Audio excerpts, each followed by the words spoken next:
আসসালামু আলাইকুম। এখন আমরা শিখব ঘনমাত্রা নির্ণয়। 0.3 মোলার সোডিয়াম বাইকার্বনেট দ্রবণকে শতকরায় প্রকাশ করা। এখানে দেওয়া আছে হচ্ছে এগুলো আমরা কীভাবে বাইর করব। একটা সহজ নিয়ম আছে যে আমরা জানি হচ্ছে আমরা এস ইকুয়াল হচ্ছে 10x বাই হচ্ছে m। এস কি? এস হচ্ছে মোলারিটি, ঠিক আছে। আর এম কি? এম হচ্ছে আণবিক ভর,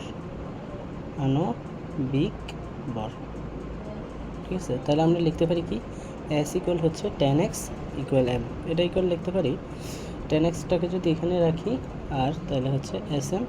আবার এটা ইকুয়াল লিখতে পারি আমরা এক্স ইকুয়াল আমরা লিখতে পারি কি, এখানে না লিখি এখানে লিখি এক্স ইকুয়াল লিখতে পারি 10s ইন্টু এম। তাইলে আমাদের মোলারিটিটা কত? আমাদের মোলারিটি দেওয়া হচ্ছে 0.3। তাহলে এখানে লিখবো হচ্ছে 0.3 ইন্টু এম এর মান কত দেওয়া আছে? আমরা জানি সোডিয়াম বাইকার্বনেট হচ্ছে 106। কত? 106। তাহলে 106 আর হচ্ছে 10। তাহলে এটা আমরা যদি হাতে ক্যালকুলেশন করি তাহলে 3 ইন্টু 106 আর এখানে হচ্ছে এটার জন্য 10 নামাইতে পারি, এখানের জন্য আরেকটা 10, তাহলে 100, তাই না?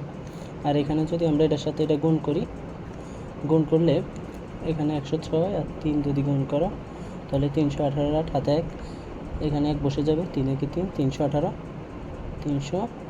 আর এখানে হচ্ছে 100, তার মানে হচ্ছে 3.18 অ্যান্সার।